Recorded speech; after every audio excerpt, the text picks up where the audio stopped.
ป่ายอดน้ำหมายถึงเนื้อที่ป่าป้องกันซึ่งเป็นเขตต้นกำเนิดของสายน้ำการเปลี่ยนแปลงสภาพอากาศในแต่ละปีได้ส่งผลกระทบต่อความมั่นคงของทรัพยากรน้ำเฮ็ดให้การดำรงชีวิตของประชาชนพบกับความยุ่งยากขึ้น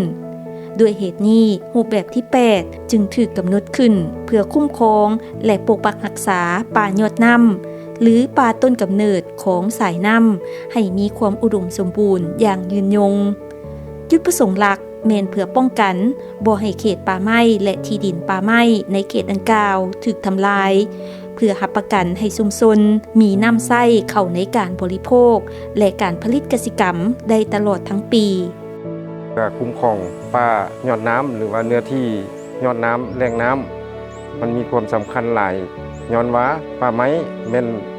สำคัญที่สุดเพื่อป้องกันแหล่งน้ำรักษาแหล่งน้ำหรือว่าดูดเอาน้ำฝนนั่นแหละเนาะและต้านการสะเทือนเพื่อเฮ็ดให้มีน้ำใช้ชลประทานในการปลูกกัดเลี้ยงนี้จากนั้นแล้วป่าไม้เนาะยามแล้งมันจะปล่อยน้ำออกมาใส่อ่างน้ำเนาะเพื่อปรับปรุงชีวิตการเป็นอยู่ของประชาชนให้มันดีขึ้นนับมือนับดีขึ้นนะเนาะคำบ่ปกปักรักษาถือว่าบ่มีแหล่งน้ำถือว่าน้ำก็จะแห้งห้วยน้ำเคยมีน้ำก็ตื้นเคินไปหมดเนาะถือว่าบ่มีน้ำใช้การจัดตั้งปฏิบัติรูปแบบที่8ประกอบมี5ขั้นตอนที่สำคัญคือดังนี้ขั้นตอนที่1การกำหนดและจัดเฮ็ดแผนที่เขตป่าต้นน้ำโดยนำใช้ภาพถ่ายทางอากาศหรือภาพถ่ายดาวเทียมเพื่อกำหนดขอบเขตการนำใช้ที่ดินและเก็บกำข้อมูลครอบครัว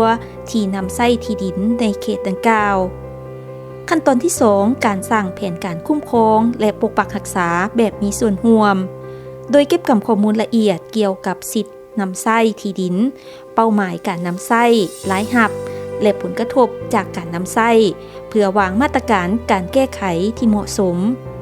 ขั้นตอนที่3การรับรองแผนการคุ้มครองร่วมกับบุคคลนิติบุคคลและการจัดตั้งพร้อมทั้งพิจารณาครอบครัวที่ได้รับผลกระทบ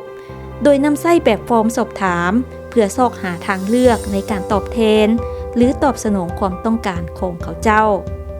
ขั้นตอนที่4การปฏิบัติแผนการโดยการติดป้ายและปักหลักหมายขอบเขตตัวจริงสร้างระเบียบการคุ้มครองร่วมกับองค์การปกครองบ้านและโครงการจะประกอบส่วนสร้างน้ำลิ้นหรือฝ่ายกักเก็บน้ำเพื่อตอบสนองน้ำให้แก่ชุมชนขั้นตอนที่5การกวดกาและติดตามการปฏิบัติแผนการอย่างเป็นปกติโดยเชื่อมโยงเข้ากับสัญญาการคุ้มครองและปกปักรักษาป่าไม้ของบ้านก่อนโครงการสภาพป่าไม้ก็ถือว่าสุดโทรมป่าห้างป่าความปกหุ้มนี่ก็บ่ฮอด50% จากนั้นทางโครงการได้มาสุกยุได้มีทุนสนับสนุนก็ได้สัญญากับกลุ่มผลิตอยู่เขตนั้นเพื่อรักษาแหล่งน้ำปลูกไม้โดยการปลูกเสริมของป่าเพื่อรักษาป่าไม้เป็นต้นเป็นไม้เต้นไม้ธรรมชาติที่เป็นไม้ที่รักษาแหล่งน้ำมันทางโครงการก็ได้สนับสนุนปรับปรุงฝายเนาะจำนวน14บ้านก็ถือว่าผ่านการปรับปรุงนั้นผ่านมาทางกลุ่มผู้ผลิตที่ว่ามีนาสามารถผลิตได้แต่ละปีก็ประมาณ15-20เฮกตาร์ผ่านการจัดตั้งปฏิบัติตัวจริงอยู่บ้านปากซองเมืองเพียงแขวงชัยบุรีและบ้านน้ำบอเมืองพลไซแขวงหลวงพระบางสามารถสั่งรวมผลสำเร็จได้คือดังนี้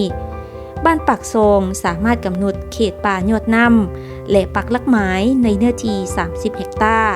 พร้อมทั้งสร้างระเบียบการร่วมกับบ้านและปรับปรุงระบบน้ำลิ้นใหม่ให้แก่ชุมชนบ้านน้ำบอได้กำหนดเขตป่ายอดน้ำและปักหลักหมาย30เฮกตาร์เพื่อปกปักรักษาแหล่งน้ำออกบ่อ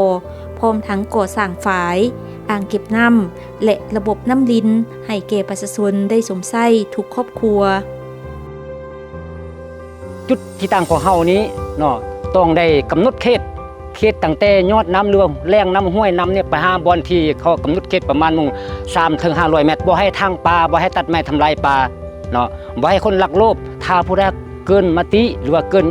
คำที่เฮากำหนดไว้ได้ทึกตักเตือนหรือว่าทึกใส่มาตรการตามระเบียบของบ้านกำหนดไว้ก่อนบ่ทันมีโครงการเข้ามาเนี่ยประชาชนก็ถือว่ายังตกทุกข์ได้ยากก่อนจะไปตักน้ำตักในก็ถือว่าได้ไปขุดไปควักเนาะ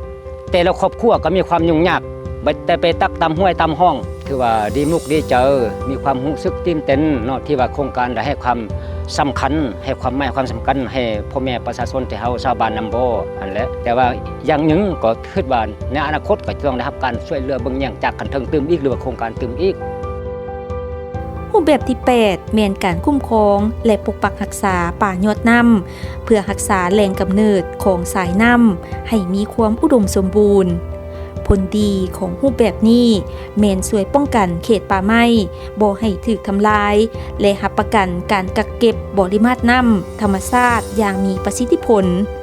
สิ่งนี้ได้ช่วยให้ประชาชนมีน้ำที่สะอาดเพียงพอสำหรับบริโภคและซักล้างซึ่งเป็นการยกระดับสุขอนามัยของชุมชนนอกจากนั้นยังช่วยให้มีน้ำเพียงพอสำหรับการผลิตกสิกรรมตลอดปีและประชาชนยังได้รับการสนับสนุนด้านโครงหลังพื้นฐานเพื่อสร้างความยืนยงให้แก่ชีวิตความเป็นอยู่